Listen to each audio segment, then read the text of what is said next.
I watched the current season, and I will say this. A handful of the episodes are good. The stories are good. I just didn't think this personality of the Doctor was the right fit for some of those stories. Now, that's just my opinion. I could be wrong. Let's copyright that and put that on a t-shirt. With your old logo. Yes. With acting as well. I know they're two different people I'm quoting. So the story's good, but then when you see the Doctor and his current personality and you go, and it's like, he doesn't seem like he fits in this story. You know, it's not reacting like how you would think the Doctor would react. Now, I know it's a new personality. He's Dr. Fabulous now, and they did a weird separation, so there's two doctors existing at the same time, but the other one has all the trauma and the misery and all the other things that weigh people down. And this Doctor is supposed to be all about emotional growth and happiness and mental health awareness and all that fun, happy horse shit. So he doesn't come off when he's threatening the evil situation that's going on, the evil person, entity, whatever it is. And the Doctor was always good, no matter who the actor was, at monologuing. And the dialogue's usually pretty good, but when he stands like on his soapbox and monologues, right, it's so over the top that it becomes intimidating and threatening in a way. And you're like, all right, the Doctor's going to fuck some shit up here. When this current Doctor does it, it comes off weak. And it's like, none of this seems intimidating. I don't know how any of these evil entities are even entertaining this. While he's sitting there and rattling on, they could just cut him in half and he's done. Show's over. Moving on. So anyway, I've had a problem with this. The writing for the Doctor is not good. The person who's currently acting as the Doctor, I don't like the Doctor's current portrayal. That being said, the last episode they did, he's been crying in every fucking episode. Every episode, he's been crying. And people are saying, oh, because they're emotional situations, that's why he was crying. Other doctors have cried. Yeah, other doctors have cried when it was really something important. Really impactful. So in the last episode, he realized he done fucked up with something long time ago in his life. And he brought an entity into current time, and it's essentially like an Egyptian god. And it's a god of death. And he blows the sand, and the sandstorm spreads, and everything the sand touches dies. Right. So this sand is wiping out planets and galaxies and whatever. And Earth, because he's there, is the last one to go. And he's up above the planet looking at the sandstorms, watching it all die. And what should have been an impactful and emotional moment when he's standing there like this and he starts to break out and they start screaming with, angst and, stress because of all of this stuff. He cried so many times in other episodes that it lost all meaning, even though this is an impactful event that he should have. But because, again, he's doing it, you're just like, oh, son of a bitch. Enough. I know what the situation is. You should be doing this, but everything else has ruined it leading up to this. And he does this weird thing too. His face distorts, starts going, like his jaw's moving over, and then he kind of goes. It's weird. It's nonsense. So I put a video clip of that up there, and I did it just because his face contorts when he was about to start screaming, and it looks ridiculous. So I put that up as the goof part, but the text part all says that, I'm tired of this Doctor's monologues, dialogues, everything are terrible. The writing's terrible. This is the wrong personality and the wrong actor for the Doctor. So I put it out there, and I was expecting some kickback. I'm not dumb. I'm putting it out there, so you get what you get. So all this stuff comes in, and people are upset because I didn't think the writing was. Oh, you don't understand the show. They're all everybody that's currently of this newer fan base for it is all up their own ass about emotions and men showing their emotions. This is what real men do, and you're just like rolling your eyes, going, "Oh, you're whatever." Then people automatically turn it into racism and homophobia, which is what it was not. So they're sitting there, oh, I know what this means because he's black. No. If that was the case, I would have said that was the case. I said he's the wrong actor to portray the Doctor because his personality for the Doctor, I feel, is wrong in these stories. That's it. It could have been anybody in those things. I felt the same way with Jodie Whittaker when she was playing the Doctor 2 Doctors ago. The writing was terrible, god awful for her run, and I feel bad for her because the writing was so bad. All right. But in certain stories, she had the wrong personality of the Doctor for those situations. And it's happened with other Doctors. Not as much, but it's happened with other Doctors where a story would come around. It's like, why is this version of the Doctor dealing with this, you know? Mm-hmm. So I put all that out there, and people got upset. Oh, just say what you really mean, okay? The show's terrible, and it's written poorly. And no, you mean it's okay, bigot. It's like, I'm criticizing a television program that's shown worldwide, like you assholes do with Star Wars or with wrestling or with whatever. The same thing. You could just take Doctor Who out of there and put Star Wars, put WWE, put any of those, Marvel in there, and it's the same thing. But because the actor is black and because the actor is gay, any criticism towards him is viewed as being an attack personally on the guy. You were called basically a misogynist about this. And when someone does this whole thing, tell me you're a misogynist without telling me you're a misogynist. And I'm sitting there going, where in the guy's a guy. How am I being a misogynist? Well, it's because he is feminine in his actions. He is more in touch with his emotions. So therefore you hate women. It is the line That's from not where why you I hate start. women, but no, you hate them for other reasons. Of course. The line Plenty that of they others. draw. Take your pick.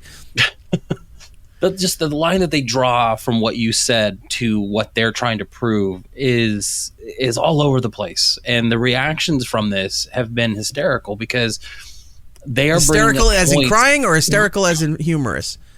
Hysterical, like I'm just looking at a piece of silverware for the first time in a long time, and it just emotionally hit me. So now I'm looking at this spoon. Oh, when he's crying at the spoon, yeah, and I just have to cry. I'm fine with emotion. I'm fine with bringing that into this Doctor. Right. Doing it every episode at every instance that you can bring it, it loses the emotional impact of what that should say about this Doctor. Mm-hmm. So now you're just sitting there going, what's he crying about today? And it's not something you want. No. If you do something all the time the same way, you're telegraphing what you're doing, and you're not going to get that emotional response from your audience, except from everybody that's just going to defend it against, the white male that's yelling about Doctor Who. It's currently up on my Twitter. It's Eric Nagel. You can go and take a look. But this is exactly what I said. This Doctor is horrible with speeches, monologues, cries, and breaks down at everything. Some stories were not bad, but he's the wrong Doctor personality for them. Played by the wrong actor. Enough with the fucking crying. Okay? Now, there's plenty of other roles you could say that was the wrong actor to portray that character. Mm-hmm. And there's been people who were hired and announced that they're portraying a character. And sometimes a studio goes, all right, the audience didn't like it or there was enough legitimate reason. They switched actors. Eric Stoltz was not Marty McFly for long. I mean, hell, fucking, Tom Cruise played Jack Reacher for 2 movies. Right. He's not a 6-foot-tall, muscle-bound type dude. He's 5'2". Right. People are not made for certain roles. Right. So you're allowed to not like an actor and say, or an actress or whatever, and say they're not the right person for that role. I don't think that. Doesn't mean that Hollywood's going to listen, because all you out there who bitch and complain about things, Hollywood doesn't listen to you either. So you're in the same boat here with me, right? So people are going nuts, and I'm starting to think there's people who had legit accounts, and they were gay, bi, other letter representation, other flag representation for all of that stuff. And they're all taking it as like homophobia and stuff. And that's not the case because he's a gay actor playing the Doctor. Whatever. I just don't think he's the right guy for the role. And I think the right personality for the Doctor for these stories. So you got the bigot stuff. You got the racist stuff. Then you got people who just like, you need to, they'll write dialogue to you.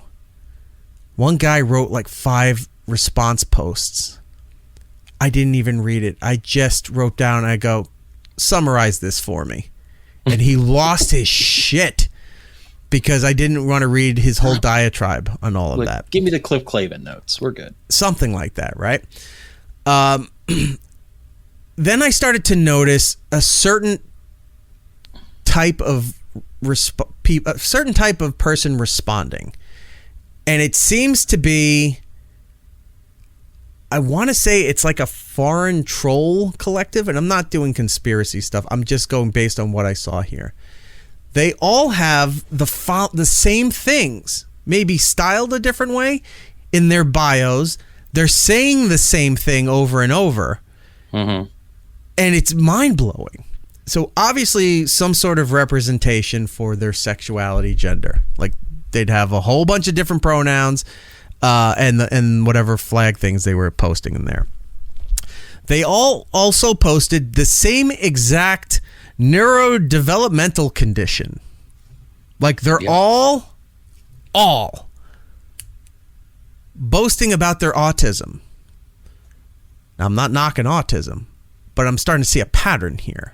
Because it's not suspicion that they're autistic. They're saying it plainly in their bio. Mm-hmm. So they're pro autism stuff.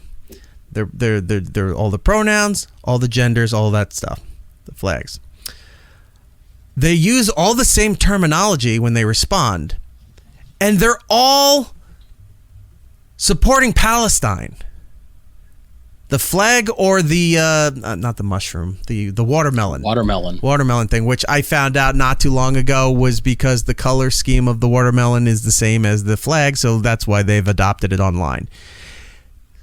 So when you're starting to see a lot of these responses attacking your position, and you go and you look at their bios, it's like 1, 2, 3, 4, 5. Okay, go with the next one. 1, 2, 3, 4. Okay, 1, 2, 3, 4, 5 again. Okay, there we go. You're seeing the same things over and over. Yeah. I also noticed a lot of the accounts started in November or December of 2022. So I'm like, how did they all start at the same time? They all turned 13. Maybe. I don't know. They all have all this stuff. Now, not attacking those people, but I noticed a pattern because they love to attack on all of that stuff. And some of them were posted, if you look through their timeline, posting really heinous and horrific stuff. Like very gross animated portrayals of sexual acts and things like that. And whatever. I'm not going into the rest of it. But I just noticed this pattern here and I go, okay, something's focused on my thing here and they're just going to keep attacking me. So you've seen it. Rob had saw it during the week where I don't think any of my responses were out of line or attacking, disrespectful, hateful, any of that stuff. When they'd start going full throttle with their screaming and yelling, I went down the lower road and I would just say that's incorrect, or I don't feel that way, or my statement is in the initial post. And they didn't engage and they get mad. They couldn't handle it. The autistic ones kept going. Well, that's because you're not in touch with your emotions and you're not this. And I was just right, okay. Or as I was told, they hate the thumbs up emoji, so I would do that. And they would keep going. So you have to stop talking to them and then they'd lose their shit 5 hours later. So you're not going to respond? Aha. That's what they're doing. They're baiting. They need this constant, whatever it is, they need that constant focus on this stuff. So because they had to go back to go find your stuff to see if you had I bet they were clicking and looking and trying to see what you had responded with, and with no response, it gets to them. Yeah, it gets to them a lot. All I said, and this is it's all stemmed from, I don't like the current writing, I don't like the portrayal of the Doctor, and I don't think it's the right actor for the Doctor. That was it. Mm-hmm. And these people lost their shit. The engagement went up. I will say we got over 1,300 followers the last time I looked, so that was an interesting bonus to this whole scenario. But the engagement, I didn't realize Twitter has these analytics for a post. Do you pay for that stuff? You jerk. So I don't know if I pay for it or not. So, but the analytics, the engagement and the interaction is all in the six figures for all this shit. And it's currently been viewed about 350,000 times at the time we're doing this broadcast. That was one of the other attacks that I found funny, is that when you didn't have a point and they didn't have a way to get to you, they attacked the fact that you have a blue check mark. Oh, yeah. They're like, because you spend $8, you're more important, blah, blah, blah. It's like, we're supposed to listen to you when you pay for a check mark? And I said, yeah, I can afford it. They don't like that term when you say, well, I can afford it. Or I can say, I like the features that come with it. Because it's true. You can edit your tweets. You can fix typos. If you didn't tag somebody in a photo that you meant to tag, you can go back in. And then there's been plenty of times I posted the information for this show and I realized, oh, shit, I didn't tag Jordan or the company. And I go back in there and I add it. Amazing features. Worth the money for me. It's not me going around. The ones who scream about the check marks are the ones who are pissed that they didn't get the check marks to begin with. What can I tell you? They took everyone's away and they said, you can pay for it, so I paid for it again. What do you want me to do? Rough crew, man, you know? Jesus. Well, anyway, I get a tie to do that. So anyway, Doctor Who stinks right now. I don't know.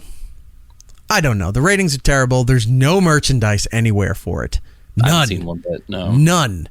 Like, they tried with Jodie at first, and then that kind of dwindled and went away. Her outfit sold big. When they announced her, they put out she looked like she was dressed like Mork from Mork and Mindy with the rainbow suspenders and all that stuff. Like that. It sold well for a while, and I think her cosplay stuff still sells well. But there's not even a version of a sonic screwdriver. There's not a Funko version of him. There's not a Kid Robot version of it, or Titan Vine, whatever the other company was that put stuff out there. There's no T-shirts. There's nothing. Nothing. Have the compact that he has for his sonic sccrewdriver. Oh, I call it the Sonic. Compact? Yeah, I call it the Sonic shoehorn. People say it looks like a TV remote. Yeah, it looks bad. It's fucking terrible. It was a bad redesign. The whole show is just an embarrassment at this point. But not for the reasons like when I've seen the other things too. When people go, "Oh, you watch this other web streaming thing, and they're leading the charge on hating this." It's like I've seen some of their stuff, but that's not the reason I hate what's going on here. Right. So I can understand that you're lumping all of us together. I get it, but if you don't take a moment to actually see what the complaint is, and you just want to blindly go in at it, then that's on them, not on me. But who knows?